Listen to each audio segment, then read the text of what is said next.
You ready? I am ready. Okay, pushing. Let me record it. Okay, hello, Reiki Cafe University. We are so excited to be back for another coffee conversation. And once again, I am joined by Christine. So excited for this. These are always just that much more fun than doing them by myself. So welcome, Christine. Yeah, I had my coffee and then I downed it this morning and I was like, oh, I'm supposed to be doing a coffee conversation this morning. I already drank it. And I typically don't drink any caffeine. And this was like a third, maybe half. And so I am caffeinated this morning. You are ready. Yeah, I woke up going, I either need caffeine because I'm really tired or maybe some adrenal support.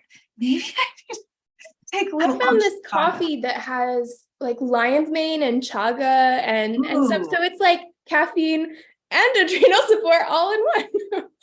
I had a dream the other night about going to our local farmers market where they have our mushroom stand and they have fresh lion's mane and all these fresh mushrooms.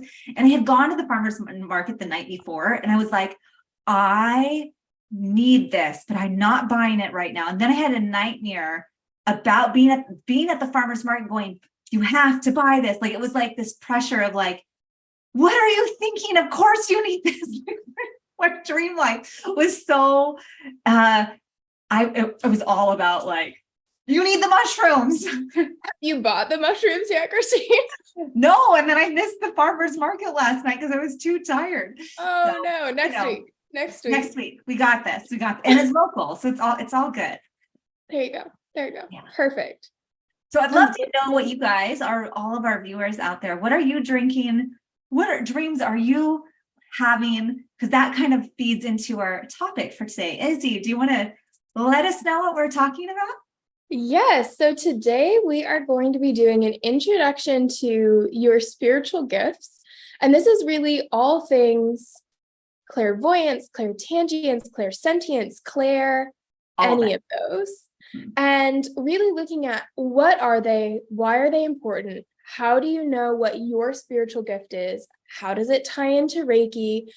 All that juicy yumminess. So we are so excited for today's conversation because this is such a pillar of what we teach and what we educate people on here at Reiki Cafe University, and really inspiring you to come back into connection with your spiritual gifts and not putting yourself in the box of what clairvoyance is supposed to look like or how other people are using their gifts, but really empowering you to find what is your unique gift, what's your primary clair, how is it showing up for you, and what can we do with it? What powers is it giving you in your practice and in your life? Right? I feel like the whole clairvoyance, the way it's marketed in the spiritual circles can be very confusing because it's all kind of typically in the marketing scene, it's kind of all lumped together. So if you're spiritually intuitive, it must be clairvoyance. And I'm like, that's a little bit of misinformation. So we want to help you understand what it actually is. And also it doesn't have to look like that. Clairvoyance can look different for different people, and it might not be clairvoyance that you have. And so there's a bit of shame if it doesn't show up in that container of what clairvoyance is.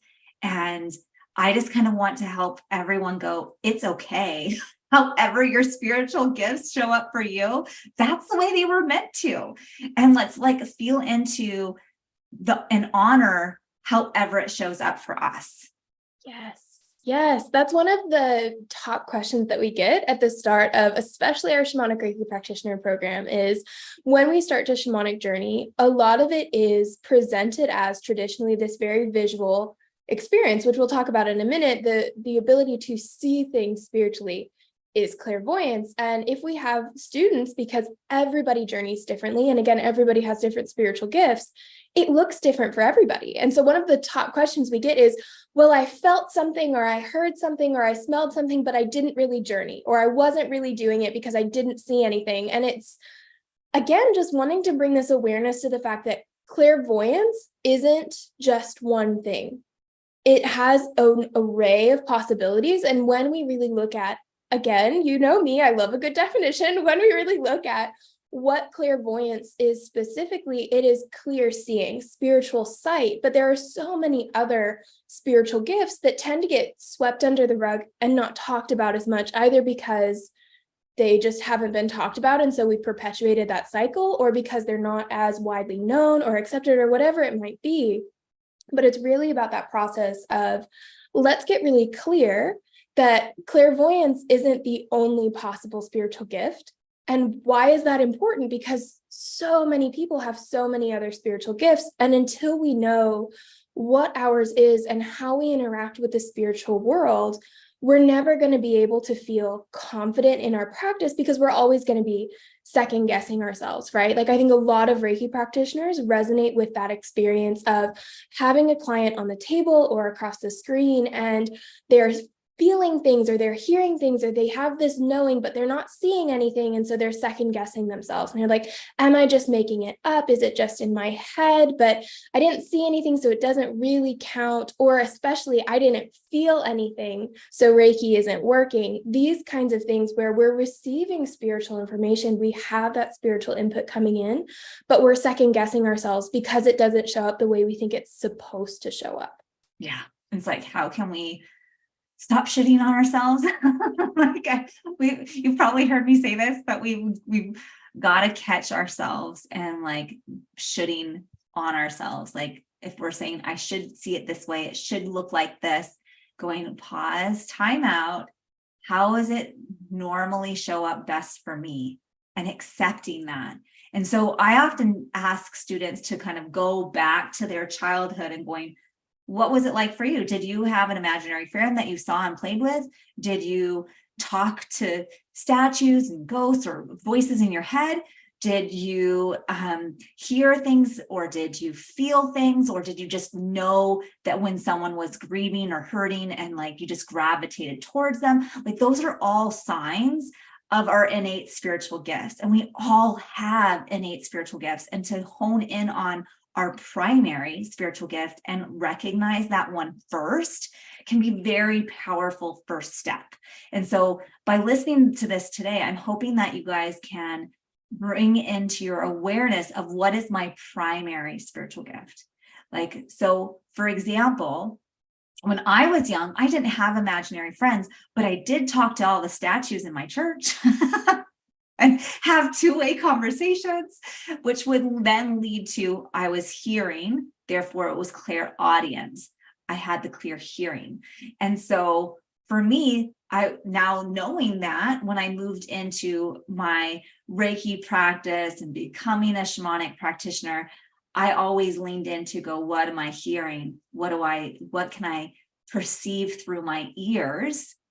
And trust that development first, and then the other ones will come later, right? So I would love to know, like, what was your childhood memory of your spiritual gifts? And so sometimes it's really hard to remember. So like, give yourself some grace if you don't, because oftentimes when we hit around 5, 6, definitely by 7, we're moving out of our root chakra development into sacral chakra. And if we have, and going into cultural and societal and religious institutions, right? And so in the institutionalized system, they typically tend to stamp out our spiritual gifts. So we have to go back before that was happening and going, what was it there? Luckily, in my religion that I grew up in, they thought it was really cool and it was fine that I wanted to hang out in the Catholic Church all day talking to statues. Like, I was fine doing that. And in other religions, and even other Christian religions, that would have been very frowned upon. So recognizing your own upbringing, your own cultural experience, and going, what was that like? And how did that hinder my experience or support my experience of developing my spiritual gifts? And noticing, when do you even remember when you started going, I need to turn that off? You know, like, there's, even as, you know, I was in a very accepted religious environment for my spiritual gifts, it was still like, and the school system was like, and turn it off. And my grandmother was very psychic, but she had to do it in the shroud of Catholicism. Like, oh, just because we ended up with that manifestation, like she didn't use those words, it was because of the rosary. It was because I prayed to Mary. It was because of something that she had to put her religious beliefs in front of it to authenticate it. So this is my favorite word again. It's time to get curious about what that looked like for you and just exploring your past so you can kind of start to pinpoint where the introduction of your innate abilities came in. Yeah, absolutely. And I think another way of looking at that, because like you said, so many of us might not remember, we can also look at what was tamped down in our childhood. What experiences did we have that weren't accepted? And so we learned to turn them off. And so for me, I felt things very, very, very, very deeply. There was not a single emotion that I had as a child that didn't feel like it was turned up to 11 on a scale of 10. And that was it for me. It came out in a temper because of a lot of different circumstances, but that ability to feel things and because of that understand other people's feelings a lot of times gets tapped into this term of empath that so many people relate to. But when we actually look at what an empath is, what we're really looking at is someone who is very clairsentient or clairtangient. So they have the ability to know or feel energy, who doesn't yet have the ability to set energetic boundaries.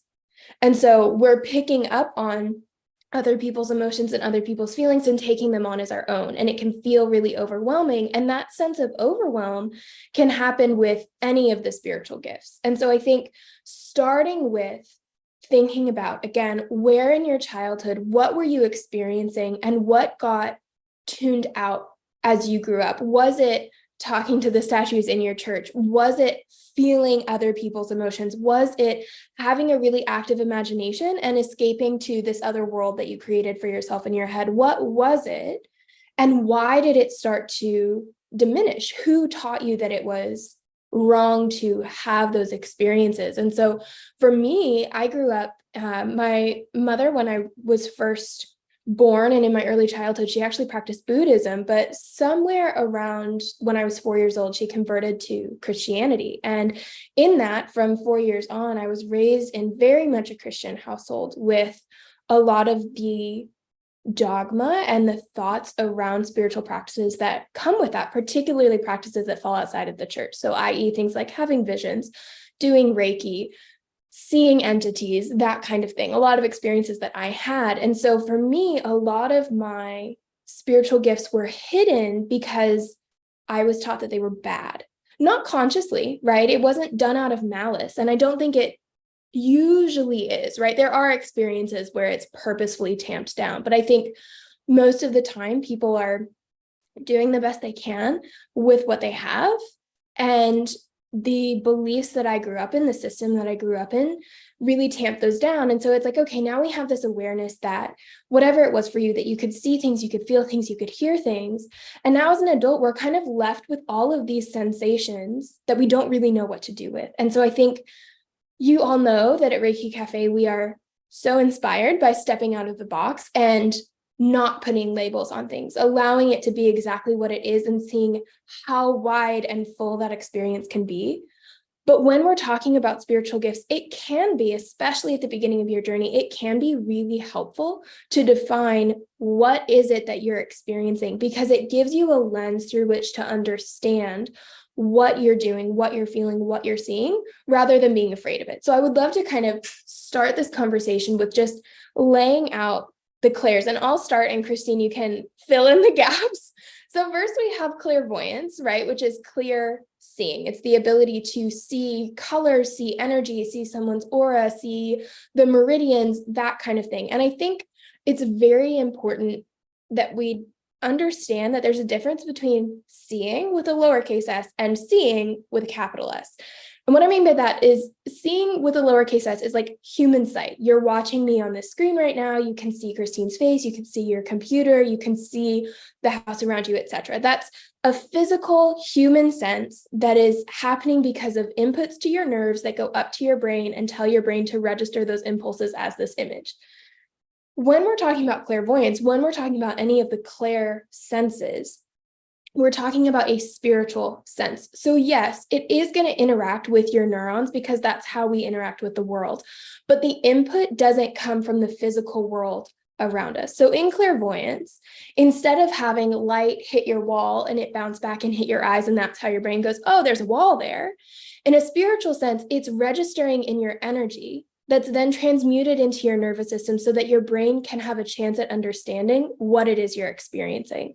And so when someone says, oh, I'm seeing your energy or I'm seeing your aura, there are times where that energy is strong enough to be registered in the physical world. Like if you can actually see someone's aura, some people do have that ability. But 90% of the time when someone says, I'm seeing a ghost, or I see someone in this corner, or I can see the energy moving through your body, they're seeing it in their mind's eye, in their third eye, with that spiritual sense. So instead of it being a physical sense, it's happening with our sixth sense of intuition. And because we're human, because we interact with the world around us in a physical way, that intuitive sense, that intuitive energetic knowing of what we're seeing, hearing, smelling, tasting, whatever, has to interact through the physical so that it can register in our brain, but it's not actually right in front of us. And I think that's a big misconception that a lot of people have, is they feel like, oh, I saw it in my mind's eye, but I was just making that up. Like there are people who actually see it in the room, and that's what I'm supposed to do. And I think,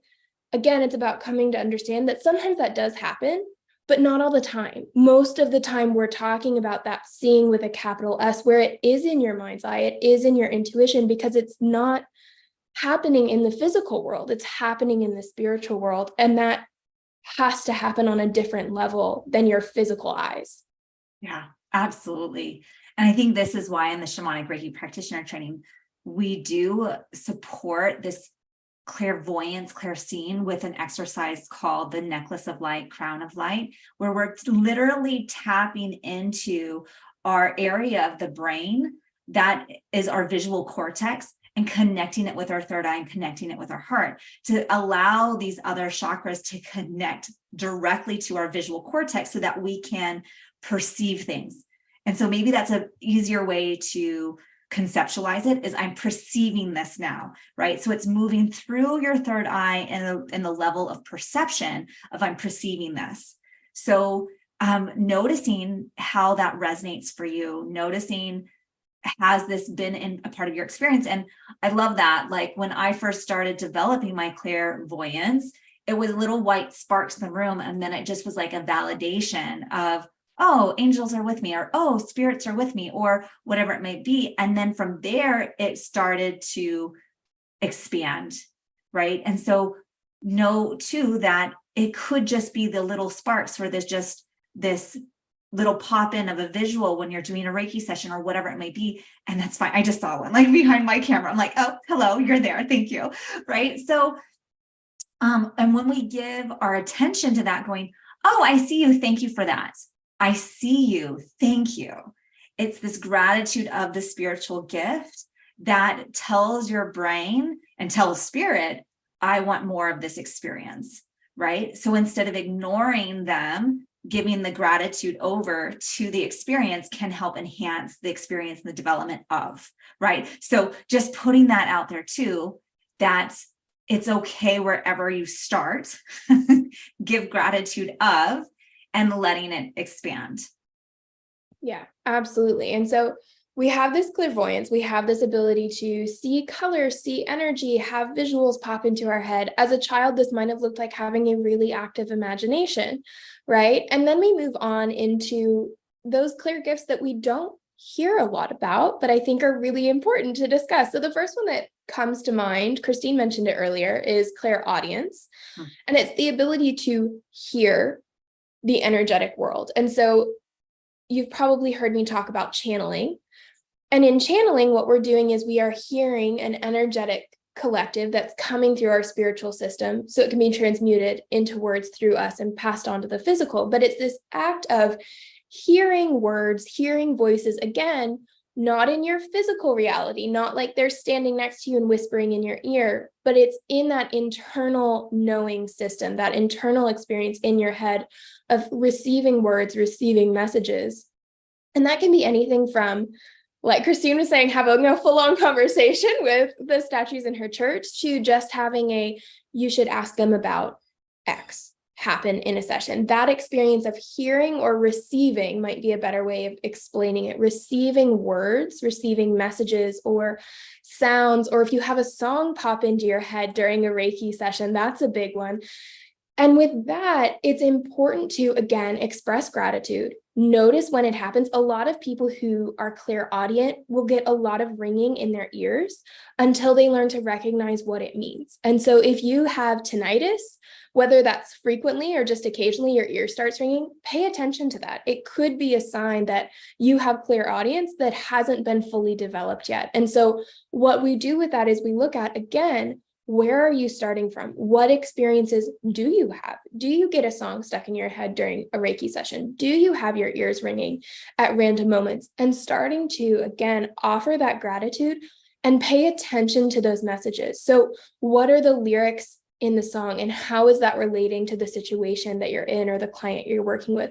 What was just happening right before your ears started ringing, and where is the importance in that? Those kinds of things. And again, I'm going to steal Christine's word, getting curious about what is the message, what's the deeper meaning here, and knowing that it is all of these spiritual gifts are just as valuable and have the capacity to pass on just as much information as something like clairvoyance. Just because they're lesser known doesn't mean they're less powerful.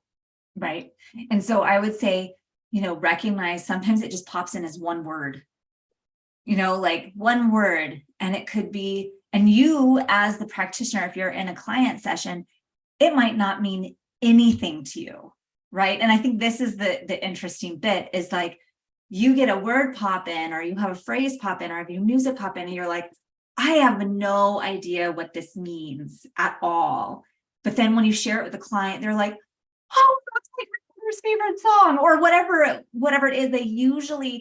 It's not meant for you unless it's your own personal session. If this is coming through a Reiki session, that word, that phrase, that music, that the wings that you can hear fluttering through the air, it's not necessarily meant for you to interpret. It's meant for your client. So who are we not to share it? In very traditional Reiki, they're like, don't share it, don't share it, don't share it.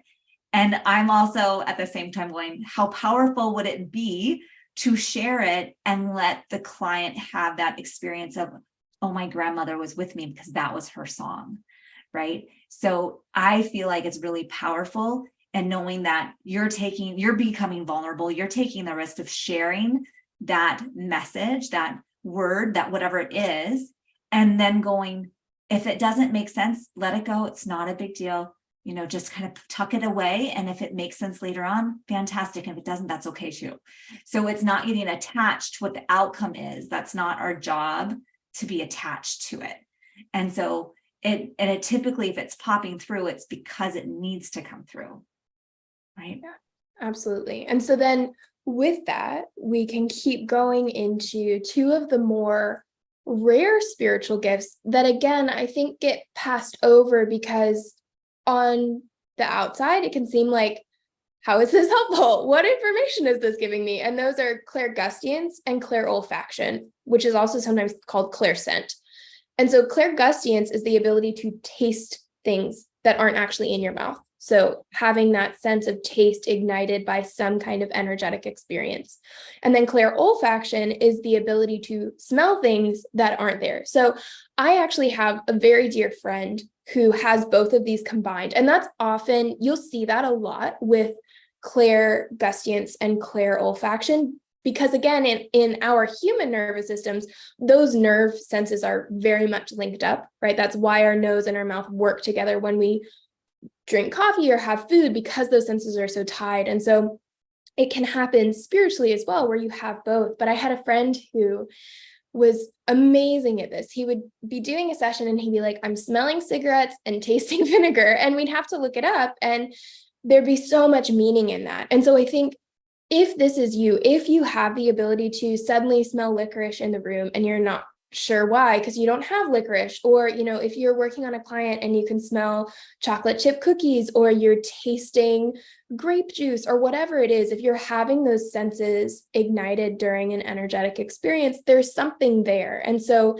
if, again, like Christine said, it doesn't make sense to you, it could be that it makes sense to your client. And so then it's about having that courage, having that bravery to be able to step up and say, I'm experiencing this. What does it mean to you? Does it mean anything to you? Let's open up that conversation. And if it doesn't come right away, I always say Google is a fantastic resource. If we don't know what's happening, you can Google what's the spiritual meaning of licorice? What's the spiritual meaning of grape juice? There are spiritual meanings for everything. And there are people who have dedicated their lives to figuring out what they are and documenting them on this wonderful thing that we call the internet. And so I think a lot of practitioners, when they have one of these more rare senses that doesn't have a lot of following or a lot of information out there about it, they tend to have a sense and be like, I don't know what it means. I don't know what to do with it. I feel like a failure and I'm not going to do it anymore. Rather than going on Google, looking it up, asking a friend, asking their client. And I think that's part of this conversation that needs to be had is the more that we talk about these experiences, the more that we really bring them to light, even though maybe they fall out of the box that we've put clairvoyance in, right? Or spiritual gifts in, the more we talk about it, the more people are going to be able to step forward and be like, oh, I had that too, or I can do that too. And this is what it meant for me. And we can have those conversations. And suddenly you feel so much less alone because it's not just you anymore, because it's not just you. And I also think that, again, with that sense of failure, it can also feel like a failure to have to look something up. And that's something that I want to let's just erase that programming. Let's take that out of our minds. It's okay to look things up, whether it's a book or asking a friend or going on Google. And it's important to understand that for every experience you have, every spiritual gift you interact with, what you experience is going to be very unique each and every time. So when you go on Google and you look up, what is the spiritual significance of licorice? Know that the answer you get is not necessarily going to be 100% of the truth of your situation, but it's going to be that there's a sentence in there or a word that sticks out at you and helps you understand that's what it means for me in this instance. I always think about angel numbers in a very similar way, like 222 and 555. They have very broad overarching meanings, right? Like 555 is supposed to signal that change is coming, and 222 is alignment and your spiritual guides are behind you and all these things. And we can kind of blanket it and it will apply to everyone. But if you start digging, there's going to be that one thing that number means for you. There's one thing that it's signaling for you to understand. And so when we can get curious and dig into that and look at what's going on, what does it mean in this particular situation, whether we come to that conclusion by ourselves or with the aid of a resource, it's still about deepening that connection and deepening that understanding and opening yourself up to the idea that even if your mind is saying, well, how is smelling and tasting something really going to help me? Know that you have that gift for a reason and that there is a wealth of information there if you let yourself be open to receiving it. And this is really curious when it comes to, are you a chef? Are you a baker? Are you someone whose occupation involves your nose and your taste buds? Because often this is where their spiritual gifts get to play out in the real world. They can have this spiritual sense of combinations of food and flavors and know how to create them. So this is like divine source working with you in your flavor palette. And so oftentimes if clairgustiance, clair olfactory, like if these senses are your primary, notice what your occupation is. This might be you in the restaurant scene. And so you're being able to go, oh, that flavor would be so good in this dish. And that's like direct confirmation from divine going, yes, do that. This flavor combination needs to be brought forward in the world, right? I always think about the rat from Ratatouille, the Disney Pixar movie, where he has just this sense of what foods go together. And when he gets it right, there's like this colorful explosion in his head. And I'm like, it's clair olfaction and clairgustiance mixed with clairvoyance. And that's what we're looking at here. And it's fascinating too. And that's a fun experiment, as well as looking at the people around you, looking at movies, looking at books and thinking, what spiritual gift are they using without realizing it? Because I think we do all have a spiritual gift, and we are always using it because we're spiritual beings, whether we consciously realize it or not. And so there's always that opportunity to learn more about yourself by learning more about the world around you and looking at what would that be? What spiritual gift do they have? How is that similar to what I experience, or how is that different? And how can I use that to understand more about how this works and how it might show up in my life? Yeah. Yeah. And so you'll start to notice, okay, so we have our 5 primary senses and we've covered 4 of them. So seeing, hearing, smelling, tasting. What's our 5th one that we is usually pretty significant in our spiritual worlds? Touch. Clairsentience. And this is the one the other night I was going to bed, and oftentimes that's when I get my like quote unquote downloads. And it was all about clairsentience, about understanding clairsentience and empath, and how we can understand what these are and the differences between the terminology. So clairsentience is very much that clear feeling. So once again, capital I think S. you're thinking of clairtangience. Clairsentience is clear knowing. No, clairtangience. Is it claircognizance? I think we're using 2 different words for the same thing. Well, we could be. And this is the interesting thing about the spiritual world. And so, no, we're not going to edit this out in the future, because this is where oftentimes the spiritual conversations go. And so I like to look at them you have 5 physical senses, and then you have a 6th sense of like clear knowing. That's the claircognizance. But in the spiritual world, you can take that one clear feeling, you can break it up into 3 or 4 different terminology to help understand what that gift is, right? So clear feeling, I can feel the desk, I can feel my notebook, I can feel the microphone, I can feel things. And I also has the emotion of feeling, right? So those can be wrapped up in clairsentience, that clear feeling, and we can break it apart into different terminology. Is that what you're thinking? Yeah, I think I think just like Christine said, there's clairsentience, which is that kind of overarching feeling, knowing, that kind of sense. And then we can break it down into feeling, like feeling your hands on your face, or feeling like the sensations that you get in your body with an energetic experience. Absolutely.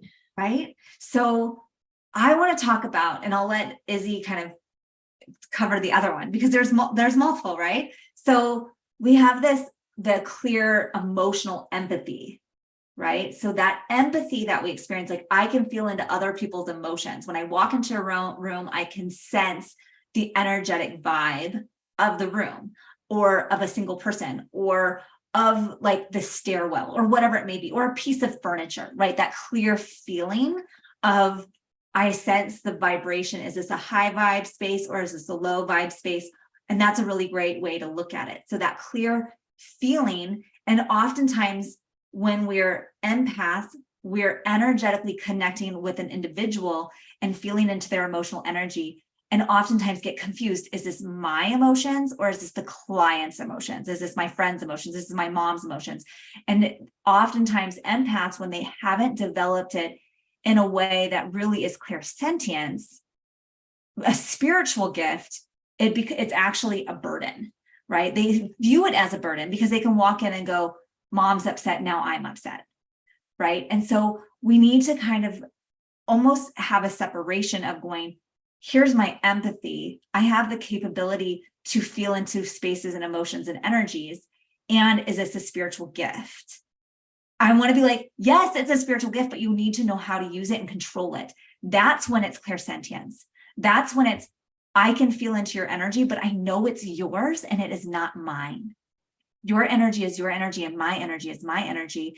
And now knowing this separation, I can support you because I have this knowingness, this clairsentience, this clear feeling of where it is in your body, where the emotion resonates from. I can kind of start to help understand how to support you without getting energetically, emotionally involved, right? That's when it's a gift, when I can have the sensation of like knowing it where it is in my body. I can feel it, and it's not a burden. Right. So I love having this conversation of like, let's kind of separate the two, because empaths oftentimes are exhausted. It's so hard for them to walk through a grocery store, or go to a support group, or whatever it may be. And they just need to introvert and be at home and like be a hermit for a while, because the outwardly world is just too energetically involved for them. Right. And so until you can go, whew, here's my energy, here's your energy. And guess what? I don't need to switch them out. We don't need to trade. We don't need to be energetically tied to everyone. And the empath tends to fall into, you feel bad, let me make it better because I need to feel better. Therefore, you need to feel better. And we're doing it from that place. Versus the clairsentience goes, this is your journey. This is your experience. And this is the support I can offer. And I'm not taking your energy on. Yeah. Yeah. And I think that's also where this conversation of empathy versus compassion comes in, because I think they both fall under that spiritual gift of clairsentience, of being able to feel into other people's energy and know what they're experiencing. But the difference is that when you are in empathy, you are able to feel other people's emotions, but you lose the line, the distinguishing factor between what's theirs and what's yours. And so you don't have that energetic boundary set up to be able to recognize, I'm feeling someone else's feeling, make a conscious decision about, what can I learn from this? What's important about this? How can I use this to help? And then how can I release it without taking it on as my own? And in empathy, a lot of times it is it's praised in the spiritual community for having the ability to feel other people's emotions. But when we're talking about empathy, what we're actually talking about is the ability to feel someone else's emotions as if they were our own. And that's not necessarily helpful, because again, like Christine said, it can feel incredibly overwhelming and like a burden to the empath themselves, but it's also not going to serve the person that you're working with. And this visualization comes to mind when I'm thinking about this, hello clairvoyance, of thinking about a pig in a pig pen. If you are in the pig pen with them and trying to pull them out of the mud, you're going to be muddy, the pig's going to be muddy, and chances are you're not going to be able to get out of the mud bowl in the ground. But if you're able to stand on the side and reach in a hand and recognize that the pig's covered in mud, it needs help, and you can help pull it out because you're not in the mud with it. And I think that is how I visualize the difference between empathy and compassion. Is in empathy, we are taking other people's emotions on as our own. Whereas in compassion, or another way of saying it is, when we know how to use our clairsentience as a gift rather than a burden, that's when we're in compassion, where we can understand what the other people's experiencing. We're still feeling what they're feeling. We're still able to recognize what they're experiencing, but we're able to do so without taking it on as our own, without feeling like the way to fix it is to take it away from them. It's very much this objective perspective of understanding what they're feeling, being able to feel into that experience, and recognize that I can be of higher service if I stay in my own vibration, or if I stay in my own lane, and can then help hold their hand if they want it, is the other thing. If they want the help, if they want the support, and then walk with them. Because again, I think in empathy, it's hard to distinguish when a situation is there for you to be able to support and help, and when it's not, because suddenly all of these emotions are yours. And so you want to help everyone all the time, no matter what, because you're feeling it.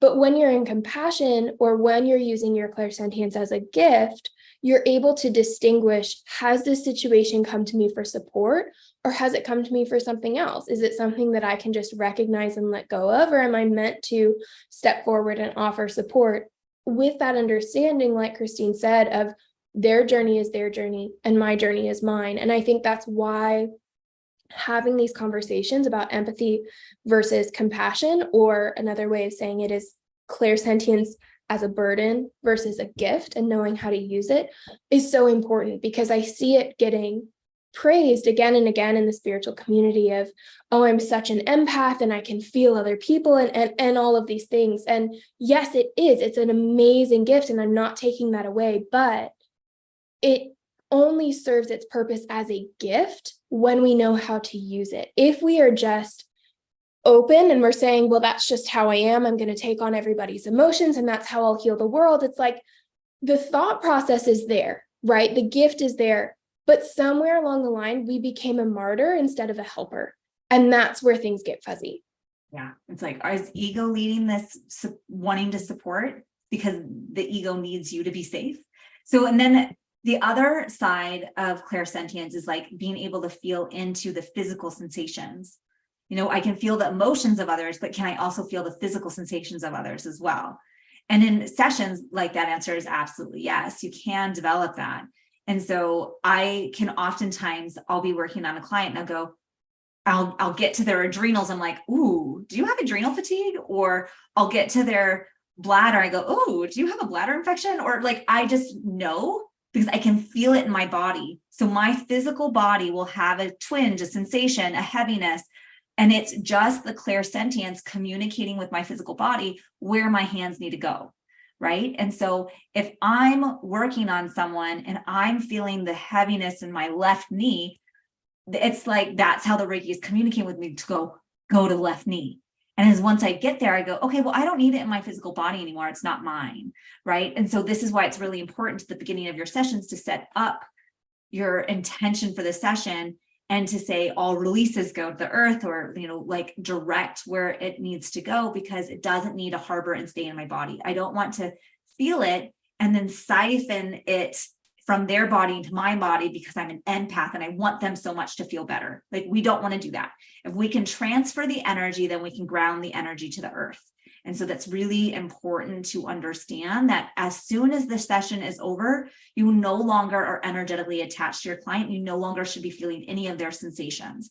That is their journey. So we need a clear sweep off the client, sweep ourselves, always down to the earth. And we get really intimately connected with these ideas and these techniques in our shamanic Reiki practitioner training, because it's such an important piece of the learning of understanding how to develop your spiritual gifts and how to remain neutral and to remain in your own energy. And how can we still support our clients at the same time?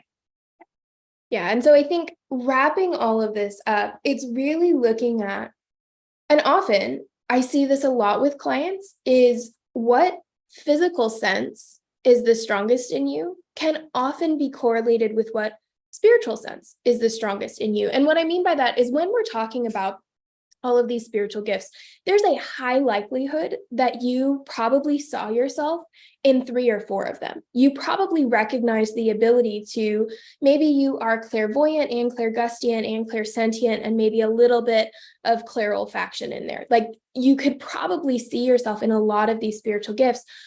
But when we're talking about your primary, or the one that's strongest, we're talking about which sense comes through for you the most often, because it's very rare, I would say, for someone to only have one spiritual gift, because at a certain point, all of them start to blend together, because again, energy doesn't distinguish itself. It is an indistinct entity. It is all that is all the time, no matter what. And so what we perceive as clairvoyant or clairsentient is just how our brain is experiencing the energy itself. And so at a certain point, as you progress down your practice, all of those spiritual gifts start to blend together and it just becomes this energetic experience. But when we're at the beginning, when we're looking at how can I cultivate it? How do I use it? How do I strengthen it?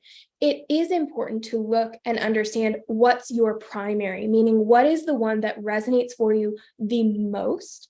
And one of the ways to do that is, again, like I said, looking at what physical sense is strongest for you. Which one do you resonate the most with? And oftentimes people kind of look at me funny when I ask them this question, because it doesn't occur to us, right? Like, if we rely mostly on our eyes to receive information about the world around us, we think everybody does that. If we're very much a touchy-feely person and we love giving hugs and we show people we care by putting our hand on their arm, that kind of thing, we think everybody around us does this. And so it's an interesting question to ask, because it gives us the opportunity to, again, learn a little bit more about ourselves. But oftentimes, how we interact with the physical world around us primarily corresponds to how we interact with the spiritual world primarily. And so, again, if you use your eyes as your primary means of interacting with the world, there's a good chance that your primary is clairvoyance. Or if you're a very touchy-feely person and you love putting your hand on someone's arm to let them know you know how they're feeling, or to give them a hug, or whatever it is, there's a good sense that you have that clairsentience or clairtangience, the ability to feel things or touch the energy, that kind of thing. And so that can be an interesting way of starting this conversation, is let's look at what's your primary, which one is the strongest within you, and then looking at what are the ways that we can continue to develop that. If we touched on that a little bit throughout, is once again, just being aware and starting to notice when is it coming through, and offering gratitude when it does, no matter how quote unquote small your mind perceives that to be. So if it's clairvoyance, if you have that little spark in the corner of your eye, or you see a pop of blue during a Reiki session, or you have a visual of a dog in a meadow, whatever it is, just noticing and not poo-pooing it, not saying like, oh, but it was just this, or it wasn't enough, or it didn't mean anything. No, that has to stop if we want to develop our spiritual gifts. We have to switch from the mindset of, well, it wasn't enough, or it wasn't good enough, or it's not like other people. When we catch ourselves in those thoughts, we need to switch it to, thank you for showing up. Thank you for bringing my awareness to this. And thank you for giving me the opportunity to grow more into this sense. And that gratitude, that awareness is going to strengthen our spiritual muscle, so that this starts to develop. And eventually, the more that you do that, the more that you open yourself up to being aware of, when is this showing up for me? When is it coming through? How often does it come through? What does it feel like? And can I be grateful for all of those? The more you're going to find yourself being aware and having those experiences, because you're telling the universe, I'm ready and open and willing and able to receive however it is you want me to receive the messages in this energy. Yes. And if you need a container to develop your spiritual gifts and to have mentors like Izzy and myself to like help you continue to develop and to honor and to recognize your spiritual gifts, that's a good portion of the shamanic Reiki practitioner training. Like the first half of the program is to teach you how to shamanic journey to into non-ordinary reality. And so the spiritual world. So how are we seeing it? How are we smelling it? How are we sensing it? Like all of the things is such an integral part of the shamanic Reiki practitioner training. Like that is the foundation to really honor and embody your spiritual gifts so that you can apply them as a shamanic Reiki practitioner. So that is a 6-month program that we're offering at Reiki Cafe University starting September 17th. And so if you're interested, do reach out, connect with us. We can post that information below, and know that registration is open.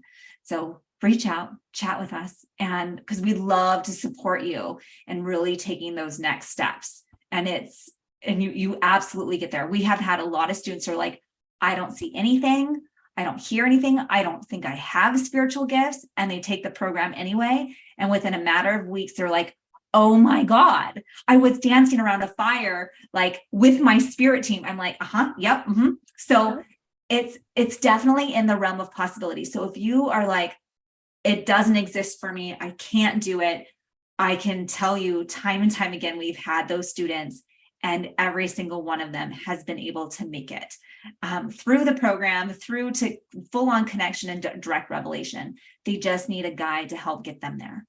Yeah. And I think the other really important thing about that is, if you have fear around your spiritual gifts, I don't know if you listened to Christine's interview on the podcast, but towards the end, we had this clip from one of our shamanic Reiki practitioner students who is amazing and astounding and so spiritually gifted. But when she came into the program, she was full of fear. She couldn't see, hear, smell, taste, touch anything because she was so afraid. And by the end of the program, that fear was gone. And she was so in touch with her spiritual gifts that it felt like she had always been there. It just was such an integral part of her life. And so I think that's really important too, because you might be on that side of, I don't even think I can connect to my spiritual gifts.